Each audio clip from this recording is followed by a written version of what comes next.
Welcome to Central Coast Self-Defense. I'm Peter, and today we're going to be discussing what to do before a fight.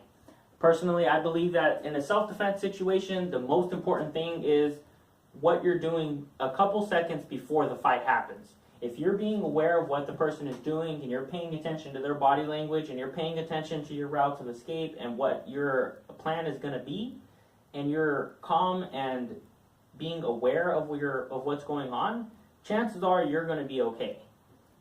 If you're not doing those things, you don't really pay attention to your environment, you don't know your route of escape, you don't have a plan, when the person attacks you or whenever the actual situation occurs, you're going to freeze, you're going to be confused, you're not going to know what you're doing, and chances are you're going to do things that you're going to regret. Okay, and if this person attacks you and you're not paying attention to what they were doing beforehand, chances are they're going to catch you by surprise, and it's not going to be a good day for you.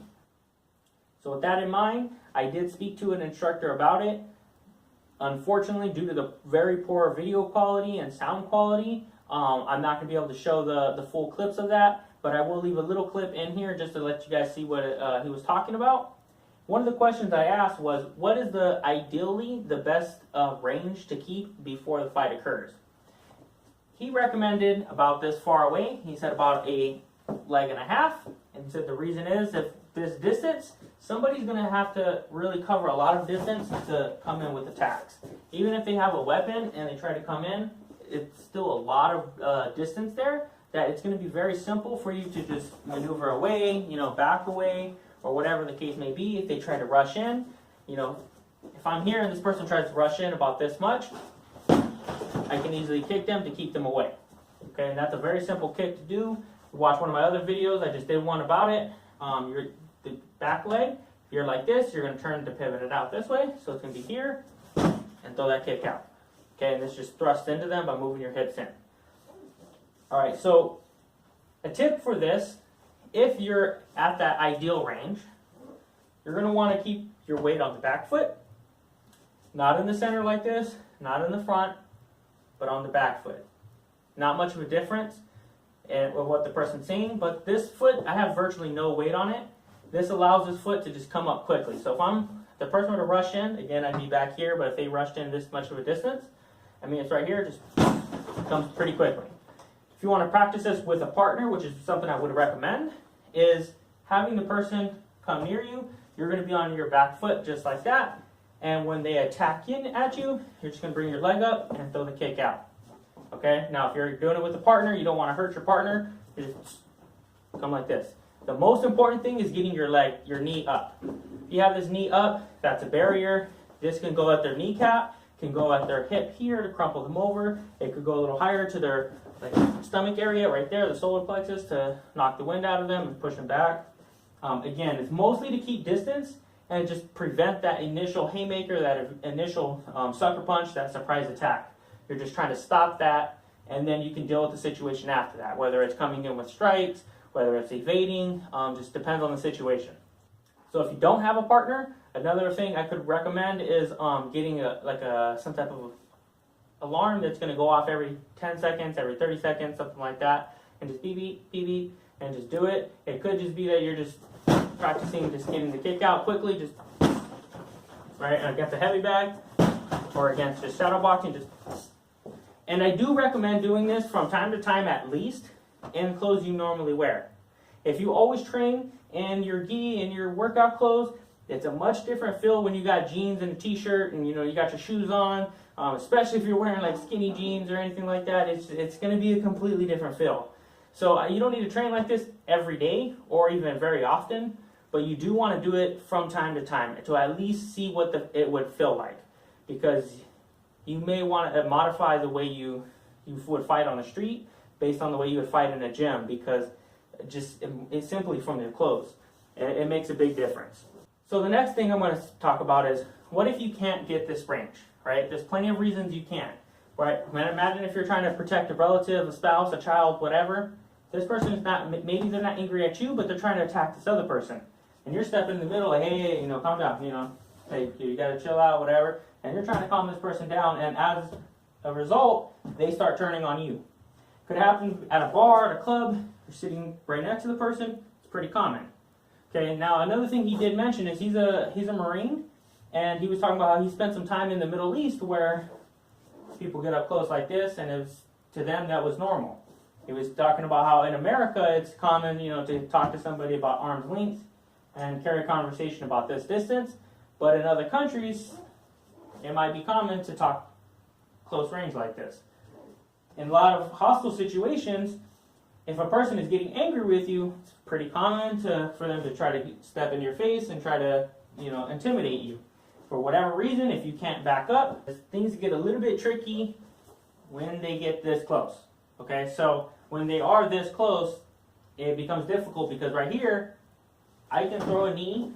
I can be here, throw just an uppercut that you can't see if I'm looking here. It's completely out of your vision. If I'm sitting next to the person, and I'm right here, it's very easy to just throw a strike that they're not going to see until the last minute. I could come around hitting in the back, just doing different things, and it's very difficult because you're not even going to see this strike. Okay, so if for whatever reason you do get into a position where you are this close to the person, you don't want to be turning away from them. Okay, so that's a big thing. Is personally, I wouldn't want to turn away from them. Even if you're trying to ignore them, whatever, I would still try to turn to them, create that distance, and then you can start ignoring them. But from here, I wouldn't be turned away because they can easily hit you. You're not going to see it coming, and the punch that you don't see is the one that generally knocks you out. So that's not something you want. So anytime you're going to be facing this way. If other people are talking to you, you need to remember that this is the threat, not them. So you don't want to be facing them while you're this close to them. I can talk to somebody else just like I'm talking to this camera and still be facing Bob. Another thing you're going to want to do is talk with your hands. It becomes habit. It's habit for me, but you want to do that if you're ever in a hostile situation, start talking with your hands. What this does is, number one, it makes them feel like it's like some type of comfortable environment. It's non-threatening. Doing this is very non-threatening. You're just talking to the person, okay? The second big thing about this is your hands are up. It's keeping your hands up. Okay, now a lot of people do recommend things like stand in the situation, stand like this, not cross your arms, but maybe keep them like this so that they could come out pretty quickly, and these aren't bad advice. Those are good things good ideas to stand like this and to do this stuff. It is good. The problem that I had with this personally, I dealt with a facility where we helped people with brain injuries, and people had a lot of mental health issues there. A good portion of them did, and we specialized in combative patients. My job specifically was to deal with the combative patients, and that was specifically my job. So I would literally dealt with people trying to physically attack me multiple times daily. And there was I was originally taught this. Keep this stance here, keep your arms like this, don't cross them, right? And, so that when you're talking to the person, you're here. And it kind of helps, to just be like this with your hands out, right? The problem I had, there were some guys that were pretty big. There were some times that there were some guys saying some things that upset me a lot, and I was very angry, but I'm trying to stay calm. But in the moment, you got a lot of adrenaline running through you. You're angry, you're nervous, you're whatever's going on. You're trying to figure out, is this person going to hit me? Is he not going to hit me? Like, should I hit this person? I don't want to go to jail. My girl's going to be upset about this. Maybe you're angry at what this person's saying, and you feel like hitting this person. And for whatever reason, you got all these emotions going through you. A lot of times, especially if you're not in that situation all the time, it becomes very difficult to just stand still, right? So if you're just here, standing still becomes very difficult. And what happened, I noticed a lot, was they would be angry there, and they would make a movement, not necessarily trying to attack me, but just because they're angry, they're moving their body, and I would react. And by doing that, it immediately lets them know that you're on high alert. Sometimes that could escalate the problem. So what I started doing was, instead of being here, I just started talking with my hands. Because when you're going through these emotions, it's a lot easier to just be here, sitting there talking with your hands and, carrying a conversation. If you're angry, like, hey, whatever, like, I understand you're upset, blah, blah, blah, like, this is what we're trying to work this out, blah, and whatever, and you're going on and on with this person, it's a lot easier to just start talking with your hands. Now, maybe you don't want to put it in their face, but you're going to be here, and it's because of your adrenaline, you're able to move your hands. You're able to do things, and you're not going to overreact so easily. Another great thing is it's already in motion. So being here, to go from a complete stop to coming out, it's not too difficult, but it is a little bit harder than if your hands are already in motion and the strike comes, it's already there. So if your hands are already in motion, it just comes out quickly. You can block it, hit, you just start coming with different attacks, and it could come very quick. Okay, and it's already moving. It's non-threatening, and if your hands are already in movement and you decide to strike preemptively, right, to hit first, in some situations that may be okay. And if that is a situation where you feel like you have no choice but to fight the person, and you decide to hit first, your hands are already in movement. It's a lot easier when you're doing this and the person keeps seeing your hand move like this, and then all of a sudden it comes with a strike. You know, if you're already doing this a lot and your hands keep coming out to the side, and then all of a sudden the next time it comes out to the side, it is a strike. It's a lot less telling. You know, it's not as telegraphed, because they keep seeing your hand do it, and then randomly it comes with a strike. It's not a very telegraphed strike, even though you did telegraph it. From here, if I want to throw that strike, I got to come out and then do this. It becomes more telegraphed. The moment I move my hand, they're on high alert. If I keep moving my hand, they're not on high alert until they see my hand from here, and my hand's already right there. So it becomes much better of an option. So again, doing this, keeping your hands talking, keeping it up, comes very quick. You can just come to the face very quickly. You could jam up their hands if they try to pull a weapon. You can grab their arms, right, just really quickly. Just come in, really quick, just trying to block their hands or whatever you're going to do with them.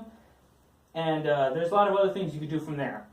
So I'm going to be doing a couple more videos about this, but this is one main thing you want to do. At the same time, I always say this, have a plan in your head, know your routes of escape.